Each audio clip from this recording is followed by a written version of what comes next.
अस्सलाम वालेकुम, मेरा नाम अली है। क्या हाल चाल दोस्तों, वेलकम टू फ्रेश मंडे और टेक बोलचाल में आपको हम वेलकम कहते हैं। और आज की टेक बोलचाल में हम कुछ प्राइस ड्रॉप के बारे में बात करने वाले, कुछ फोन्स पे होगी और कब बाकी फोन्स पर होगी ये भी हम लोग कवर करने वाले हैं। लेकिन भाई पाकिस्तान की जो आईटी इंडस्ट्री है वो कुछ जो है गोल तय करती हुई आ रही है और वहीं पर हमारी गवर्नमेंट को लगता है कि अब इस पर टैक्स लग जाना चाहिए। इसके बारे में भी हम लोग बात करेंगे। लेकिन भाई यहाँ पर कुछ आपको अपडेट देनी है। सैमसंग की गैलेक्सी S26 को लेकर अपडेट आ रही है, एज आएगा कि नहीं आएगा, और जो S26 की लॉन्च है वो भी डिले हो रही है। इस तरह की बहुत सारी अपडेट्स आज की इस वीडियो में मैं आपको देने वाला हूं। कुछ पाकिस्तान में नए आने वाले फोन्स के बारे में बात करेंगे। वीडियो को अपने एंड तक देखना पसंद आती है तो लाइक शेयर एंड सब्सक्राइब के साथ नोटिफिकेशन बेल आइकन को प्रेस कर लीजिएगा। अब मैं आपको ज्यादा बोर नहीं करता, वीडियो शुरू करते हैं। दोस्तों, सबसे पहले टेक बोलचाल की बात करते हैं। तो एज यू लाइक कि आपको प्राइस ड्रॉप के बारे में जानना बहुत जरूरी होता है और बहुत ज्यादा मुझे क्यूरीज आती हैं। तो फिलहाल जो प्राइस ड्रॉप सीजन है आई थिंक वो आपको दिसंबर में ज्यादा देखने को मिलेगा। अभी रिसेंटली कुछ फोन्स की कीमतें कम जरूर हुई हैं, लेकिन इसमें जो मेजर प्राइस ड्रॉप नजर आया है वो जो ZTE ब्रांड है उसकी तरफ से, नूबिया के ब्रांड की तरफ से भी नजर आया है। जैसे कि V60 डिजाइन की प्राइस अब आपको 25,000 से नीचे नीचे मिलेगी। पहले ये 28,000 रुपए की रिटेल प्राइस में आ रहा था। तो ये 6GB 256GB के साथ I think this is the only phone which is available under 25K। इसके ऊपर हम डेडिकेटेड वीडियो में बात करेंगे या रील में बात करेंगे। लेकिन ओवरऑल जो बाकी प्राइस ड्रॉप है उनमें आपको प्राइस कट्स वाला सीजन जरूर नजर आएगा। जैसा कि सैमसंग के 2024 के जो फोन है A54, A55 इस तरह के मॉडल्स के ऊपर आपको प्राइस कट पाकिस्तानी मार्केट में मिल रहा है। वो जो डिस्ट्रीब्यूटर एंड्स पर या रिटेलर एंड्स पर डिस्काउंट ऑफर्स होते हैं, अब ये स्टॉक नहीं बिक रहा, इनके ऊपर आपको प्राइस कट्स लग रहे हैं। इसी तरीके से कुछ Realme की 14 सीरीज के ऊपर, जैसे कि Realme 14 लॉन्च हुआ था 1 लाख रुपए में, तब हमें 80 से 85,000 88,000 रुपए मिलता रहा है। अब पाकिस्तानी मार्केट में 75,000 के अराउंड जो है ना बॉक्स पैक ये भी फोन देखने को मिल रहा है। बाय द वे आप कमेंट सेक्शन में बताना कि इन पुराने फोन्स को अभी कवर करना चाहिए कि नहीं करना चाहिए। और इसी तरीके से नथिंग के जो CMF फोन 1 है उसके ऊपर इतना प्राइस ड्रॉप लग चुका है, मैंने पहले भी इस पे वीडियो दी है, 67-68,000 रुपए में 5G phone. I think this is only 5G phone which is available under 70K। ये भी फोन मिल रहा है और हमें आने वाले टाइम में और भी प्राइस कट या प्राइस ड्रॉप लगेंगे। लेकिन अगर आप इन्फिनिक्स, टेक्नो या जो लास्ट 3-4 मंथ्स में कोई नई प्रोडक्ट्स लॉन्च हुई हैं इस पर एक्सपेक्ट कर रहे हैं कोई प्राइस कट, तो इन पर नहीं होगा। ना प्राइस कट होगा ना प्राइस ड्रॉप होगा, क्योंकि फिलहाल ये नए मॉडल हैं। ज़्यादा प्राइस ड्रॉप लगेगा पुराने मॉडल्स पर। तो पुराने मॉडल्स के हिसाब से if you are planning to buy a phone तो आपने एक दफ़ा ज़रूर चेक कर लेना है मार्केट में कि किस फ़ोन की प्राइस ड्रॉप हुई है, किसकी नहीं हुई है, किस पे प्राइस कट मिल रहा है, किस पे नहीं मिल रहा। और ऑब्वियसली हमारे चैनल पर आपको अपडेट मिलती रहेगी।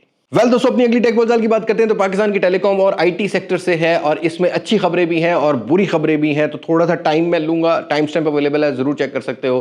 पहली अच्छी खबर यह है कि पाकिस्तान की जो आईटी एक्सपोर्ट्स है उसमें 20% का ग्रोथ नजर आया है। अब हमने $1 बिलियन क्रॉस कर लिया है। ये इस क्वार्टर की रिपोर्ट है, मतलब 1-2 महीने की रिपोर्ट है, इससे बड़ी नहीं है। स्टेट बैंक ने ये रिपोर्ट दी है तो यहाँ पर आपको ये देखने को मिल रही है।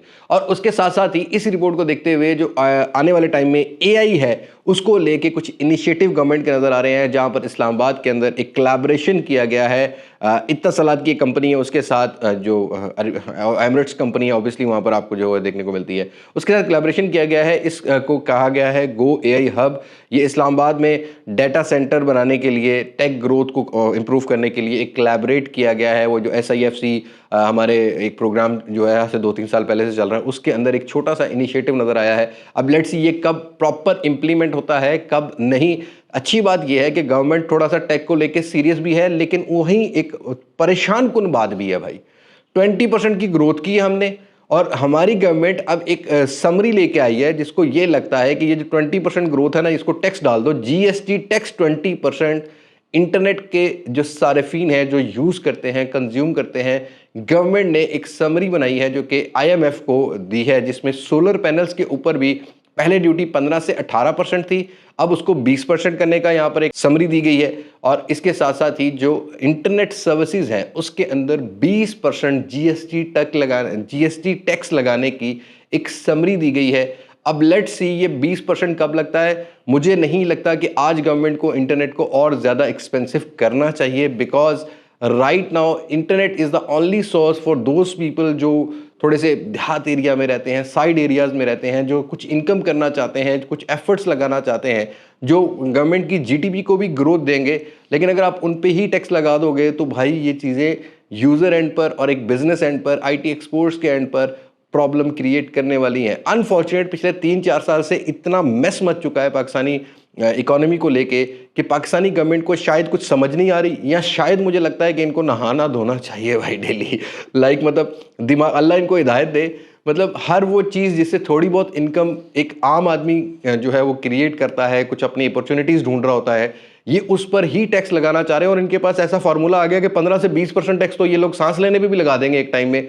अब आप अगर देखोगे तो ई कॉमर्स प्लेटफॉर्म पर भी 15-20% टैक्स लगाया, इंपोर्ट्स के ऊपर भी लगा दिया, अब यहाँ पर भी लगा दिया, और मोबाइल फ़ोन के ऊपर 50 से 55% का टैक्स लगा दिया। और अभी मेरी थोड़ी सी ऑफलाइन मार्केट में ये जो लैपटॉप मार्केट है या कंप्यूटर मार्केट है, इनसे बात हो रही थी, जहाँ पर रैम और जो स्टोरेज होती हैं, ड्राइव्स होती हैं, उनकी कीमतों में भी 4 से 5 हज़ार रुपये का डिफरेंस मिल रहा है बिकॉज ऑफ शॉर्टेज और बिकॉज ऑफ टैक्सेशन।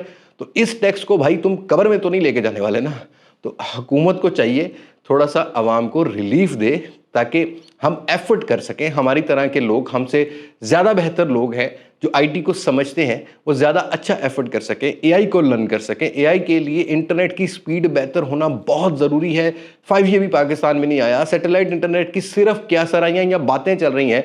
जब तक ये प्रॉपर इंप्लीमेंट नहीं होगा, आपको एक अच्छा रेवेन्यू जनरेट नहीं होगा। और yes, Pakistani people are very talented और बहुत अच्छा काम करने वाले हैं। आई नो कि सभी अपने पाकिस्तान में ही काम करना चाहते हैं, लेकिन आपकी ये पॉलिसी देख के अनफॉर्चुनेट जो अच्छे अच्छे लोग, पढ़े लिखे लोग हैं, वो बाहर जाके वेटर्स का काम करते हैं, कार वॉशर्स का काम करते हैं, वो बाहर जाके मजदूरी करने को प्रेफरेंस दे रहे हैं एज कंपेयर टू पाकिस्तान के अंदर बैठ के कुछ एआई या आईटी को लेके काम किया जाए। और एक और अच्छा सा काम किया भाई पीटीए ने किया है, मेटा के साथ कोलैबोरेट किया है। ये जो स्कैम्स चल रहे होते हैं, और स्कैम्स की डिफरेंट टाइप है, और पाकिस्तान में जो मोस्ट टॉप रैंकिंग स्कैम है ना, वो लव गुरुज वाला है, रोमांस वाला है भाई। इसको फाइनेंशियल कुछ ई कॉमर्स प्लेटफॉर्म भी स्कैम करते हैं। इन सारे स्कैम्स को डिटेक्ट करने के लिए, रेड फ्लैग करने के लिए पीटीए वर्सेस मेटा एक कोलैबोरेशन हुआ है, जिसको ये आगे चल के इंप्लीमेंट भी करेंगे। और ये 15-20 जो कंट्रीज हैं उनके अंदर भी इन चीज़ों को रोल आउट किया गया है।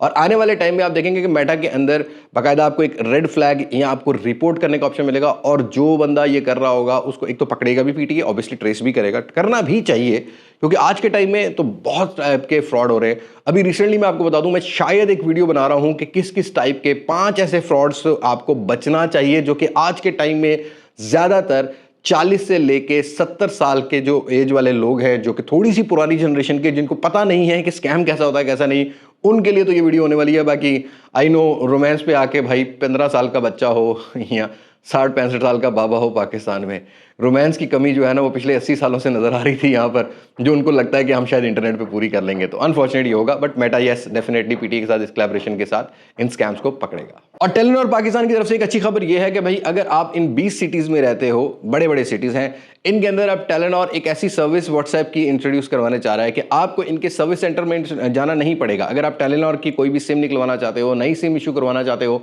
तो यह एक नंबर आ रहा है, टेलीनॉर ने व्हाट्सएप पे दे दिया, आप इनको मैसेज करोगे तो आपको या तो होम डिलीवरी हो जाएगी, अगर ई सिम वगैरह बाय करते हो तो ऑब्वियसली आपको क्यूआर कोड मिल जाएगा, फिर आप फोन में अपने इंस्टॉल कर सकोगे। अच्छी बात यह है कि भाई कंज्यूमर का कुछ तो सोचा जा रहा है, कस्टमर का कुछ तो सोचा जा रहा है, लेकिन इस चीज़ को 20 सिटीज़ तक महदूद नहीं रखना चाहिए। टेलीनॉर की सर्विस ज़्यादा नॉर्दर्न एरियाज़ में, अपर पंजाब वाले एरियाज़ में चल रही होती है, तो इसको ज़्यादा बढ़ाना भी चाहिए।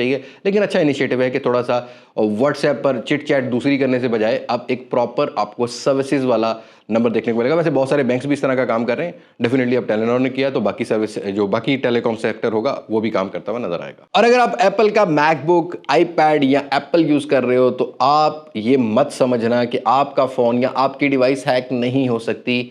एक लूप होल या एक आप ये कह सकते हो कि बीच में सिक्योरिटी फ्लॉ नजर आया है, जो एक कंपनी ने फाउंड किया है। इस सिक्योरिटी फ्लॉ को एप्पल इमेज आईओ फ्रेमवर्क के अंदर आइडेंटिफाई किया गया है, जिससे कोई भी हैकर आपको कोई भी पिक्चर बेच के आपका आईफोन, मैकबुक या आपका आईपैड हैक कर सकता है, और फिर अपनी मर्जी से जो चाहेगा इन डिवाइसेस पे कर सकेगा। तो वो जो मिथ होती थी ना कि आईफोन इज द सिक्योरेट, आईओएस की जो डिवाइसेस हैं ये ज़्यादा सिक्योर होती हैं, तो नहीं भाई, अब यूआईज के अंदर फ्लॉज आपको देखने को मिलेंगे, और ये रिपोर्ट बड़ी ऑथेंटिक है। और यस दोस्तों, आने वाले टाइम में सैमसंग का भी ट्राईफोल्ड आने वाला है। ऑल्दो हमने MWC 2025 में दूर दूर से देखा जरूर था, लेकिन अब फाइनली इस चीज को चेक करवाना स्टार्ट कर दिया है, क्योंकि अभी APEC एक समिट हुआ है, जो कि एशिया का समिट होता है। वहां पर सैमसंग ने रिवील कर दिया है अपना ट्राईफोल्ड, और नेक्स्ट ईयर मार्च अप्रैल के कहीं अराउंड सैमसंग कमर्शियली अपना ट्राईफोल्ड भी लाने वाला है। तो लेट्स सी 3 हिंजेस को किस तरह कंट्रोल करता है। वैसे फोल्ड के 7 के ऊपर बहुत सारे सवालिया निशान है कि अभी स्क्रीन के मसले आ रहे हैं। अब इस ट्राईफोल्ड को कैसे सस्टेन करता है सैमसंग, ये तो फ्यूचर में ही हमें पता लगेगा। लेकिन वहीं पर एक बुरी खबर भी है। सैमसंग S26 एज को लेके खबर ये आ रही है कि प्रोबेबली सैमसंग अपना S26 एज लॉन्च ना करे। रीजन ये बताया जा रहा है कि S25 एज की उतनी सेल्स सैमसंग जनरेट नहीं कर पाया, जो इसकी वजह से शायद S26 एज को लॉन्च ना किया जाए। और सेल्स क्यों नहीं कर पाया? क्योंकि भाई महंगी डिवाइस लॉन्च करोगे तो अब तो दुनिया सयानी हो गई है और सबको पूरी दुनिया में एक मतलब इस टाइम जो है ना वो महंगाई ज्यादा होती जा रही है और हर किसी की परचेज पावर थोड़ी सी लिमिट होती जा रही है। That's why people are not considering this type of ventures, but let's see क्या बनता है क्या नहीं। लेकिन S26 सीरीज को लेके एक और अपडेट आ रही है कि इस दफा प्रोबेबली लॉन्च डिलेड हो। पहले जनवरी फरवरी में लॉन्च होती हुई मिल रही होती थी हमें, लेकिन इस दफा हो सकता है। ये अभी बिल्कुल ताज़ी रिपोर्ट है, लेकिन इसके मैं 100% कंफर्म नहीं कर सकता। लेकिन ये रिपोर्ट में ये बताया जा रहा है कि सैमसंग की जो S26 सीरीज होगी वो प्रोबेबली मार्च में लॉन्च हो, क्योंकि जो S26 अल्ट्रा है उसकी प्रोडक्शन उस तरीके से चल नहीं पा रही या उतने नंबर्स ऑफ यूनिट ये बना नहीं पा रहे या इसमें थोड़ा सा डिलेड है because of some parts reasons, because of some hardware reasons, जिसकी वजह से ये लॉन्च मार्च 2026 तक डिलेड हो सकती है। ये वैसे एग्जैक्टली पता लगेगा दिसंबर के महीने में। और गेमिंग फोन्स के अंदर एक नया रेवोल्यूशनरी चेंज हमेशा से अगर हम देखते हैं तो गेमिंग कैटेगरी वाली ब्रांड्स करते हैं। रेड मैजिक ने अपनी 11 pro series, 11 pro, 11 pro plus जो है वो लॉन्च कर दिया है, शोकेस कर दिया है चाइना में, जिसमें नया टेक मिल रहा है। एक तो ये नया हार्डवेयर ऑब्वियसली जो है एक ट्वीक वर्जन आता है स्नैपड्रैगन 8 एलीट जेन 5 वाला, लेकिन यहाँ पर गेमिंग का R4 चिपसेट भी यहाँ लगाया गया है। लेकिन इंटरेस्टिंग चीज़ इसमें यह है कि इसके अंदर एक नया लिक्विड कूलिंग सिस्टम मिलता है, जिससे बेनिफिट ये होने वाला है कि ये उसके सारे थ्रॉटल्स को भी हैंडल करेगा और बैक साइड पर बाकायदा वो लिक्विड मूव होता हुआ, जैसे हम लोग ग्राफिक कार्ड्स को बाय करते हैं या ग्राफिक कार्ड के साथ एक्सटर्नल डिवाइसेस लगाते हैं, कूलर्स लगाते हैं, वैसे ही यहाँ पर एक फोन के अंदर आपको देखने को मिलेगा। और रेड मैजिक ने इसको जो नाम दिया है वो है, और दोनों मॉडल्स के अंदर आपको इनबिल्ट एक्टिव फैंस भी मिलेंगे और ये लिक्विड मेटल वीसी चैम्बर के साथ आएंगे। और प्रो प्लस वेरिएंट जो होने वाला है वो cooling engine enhanced heat dissipation के साथ आपको देखने को मिलेगा। तो yes, gaming phones are definitely transforming. अब आपको एक फिजिकल लिक्विड मूव होता हुआ मिलेगा फोन्स के बैक साइड। वेल दोस्तों, हमें लगता है कि 2026 के अंदर प्रोबेबली रेडमी तो नहीं but Xiaomi and Poco will come back, because काफी अर्सा हो गया भाई इनकी तरफ से कुछ हमें यूनिक देखने को नहीं मिल रहा था। अभी रिसेंटली हमने Xiaomi का 17 Pro Max में देखा है तो एक बिल्कुल मार्केट को डिसअपॉइंट नहीं किया इन्होंने, एक नई चीज़ ले आए। एक 17 Pro Max एप्पल वाले पे एक पूरा का पूरा कंपटीशन क्रिएट करने की जो एक फील है वो प्रोवाइड कर दी है। और अब इसी तरीके से कुछ मॉडल्स को लेके अपडेट आ रही है। ये है रेडमी का K90। अब इसमें अल्ट्रा भी हो सकता है, K90 Pro भी हो सकता है, इसमें डिफरेंट मॉडल हो सकते हैं। फिलहाल ये रूमर्स हैं सामने।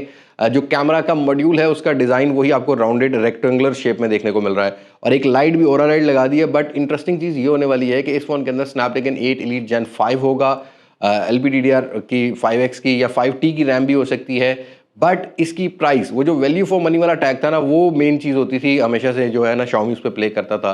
तो $560-590 के अराउंड ये स्नैपड्रैगन 8 एलीट जेन 5 के साथ ये फ़ोन लॉन्च होगा। और इस फ़ोन को डिस्कस करने की वजह ये है कि जो रेडमी के K सीरीज़ के फ़ोन होते हैं, जैसा कि K80 अल्ट्रा वगैरह हमने देखा था, वो पोको के अंदर रीब्रांड होते हैं ग्लोबल मार्केट में। तो यस, ये पोको का F8 अल्ट्रा या F8 प्रो करके मॉडल होगा, जिसके अंदर आपको सिमिलर डिज़ाइन या सिमिलर स्पेसिफिकेशन जनवरी के अंदर ग्लोबल मार्केट में लॉन्च होती हुई मिलेंगी। और हाँ दोस्तों, कल 21 तारीख को, आज 20 तारीख को ये वीडियो बन रही है, 21 तारीख को Realme GT8 सीरीज चाइना की मार्केट में लॉन्च हो रही है। साथ ही साथ Realme अपनी One UI 7.0 लॉन्च करने जा रहा है और ऑलमोस्ट मिलती जुलती होगी आपके कलर OS 16 के साथ। वही ट्रांसलूसेंट ग्लास फील वाली डिज़ाइन होगा, AI को उसी तरीके से इंप्रूव किया जाएगा। साथ के साथ कुछ एनिमेशन या ऑलवेज ऑन डिस्प्ले, वो जो फुल स्क्रीन वाला होता है, उसकी सपोर्ट आपको देखने को मिलेगी। फिलहाल ये चाइनीज रीजन की लॉन्च है। ग्लोबल रीजन की लॉन्च के बाद एग्जैक्टली पता लगेगा कि Realme के कौन कौन से फोन्स के ऊपर ये अपडेट आती है। बहरहाल GT8 और GT8 Pro लॉन्च हो रहे हैं। GT8 के अंदर स्नैपड्रैगन 8 एलीट होगा और 8 एलीट 2 भी हो सकता है, अभी कल पर कंफर्म हो जाएगा। वैसे 8 एलीट ही मेरे पास अभी तक इन्फॉर्मेशन आई है।